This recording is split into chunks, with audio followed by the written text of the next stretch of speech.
Block ہو جاتے ہیں اور آواز نہیں آتی. پچھلے سال بھی ایسا ہی ہوا تھا اور 3 مہینے ہو گئے, ابھی بھی یہی صورتحال ہے, کان بلاک ہو جائے.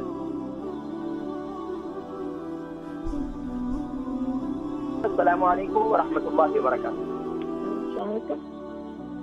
وعلیکم السلام ورحمۃ اللہ وبرکاتہ. جی میری بہن, نام عمر, وزن شہر. نام بتانا, وزن میرا 55 وزن 65 اور عمر کتنی ہے؟ 60. اور وزن کتنا ہے؟ وزن سوال. وزن میری 60. اچھا, یہ بتائیے کہ کس شہر سے کال کر رہی ہیں؟ کال کیا کہ میرے کان بلاک ہو جاتے ہیں تو آواز نہیں آتی. کان بلاک ہو جاتے ہیں, آواز نہیں آتی. کتنا عرصے سے؟ اب پہلے بھی 1 سال پہلے بھی ہوئے تھے, لیکن اب پھر ہو گئے, پھر ٹھیک ہو گئے تھے. اب سردیوں کے موسم میں ایسا ہوتا ہے؟ نہیں, سردی میں اس کا کوئی ایسے نہیں, پتہ نہیں, کبھی کبھی ایسے ہو جاتا ہے. جی تو آپ کہہ رہے ہیں پچھلے سال ہوئے تھے, تو سال ہو گیا, اس کے بعد پھر ہوتا ہے. بالکل. ابھی کتنا ٹائم ہو گیا آپ کے یہ دونوں کان بند ہیں؟ اب مہینہ ہو گیا. پھر مہینہ ہو گیا. دونوں کان بند ہے, ایک کان بند ہے؟ دونوں ہی بند ہیں. جی دونوں بند ہیں. اچھا, دونوں ہی بند ہیں. اچھا, یہ بتائیے کہ آپ کو فلو کی شکایت رہتی ہے, نزلے کی؟ نہیں جی, نہیں, کبھی نہیں. قبض کی شکایت رہتی ہے؟ نہیں, قبض بھی نہیں.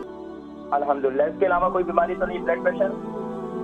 جی نہیں, کچھ نہیں ہے. جی الحمدللہ. آپ پروگرام دیکھیں, میں ذکر کرتا ہوں انشاءاللہ. ٹھیک ہے. ہماری بہن تھی, ان کی عمر 65 ہے اور ان کا وزن جو ہے وہ 60 kg ہے.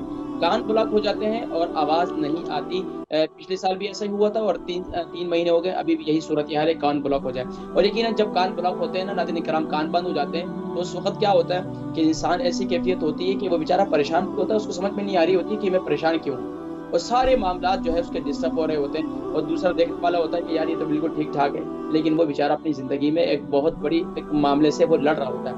بہرحال اس کے لیے کیا ہے, سب سے بہترین کیا ہے کہ کان کے اندر, کان میں تو کلونچی کا تیل ڈالیں, دوسرا ناف کے اندر کلونچی کا تیل لگائیں, تیسرا آپ جو ہے بھاپ لیں.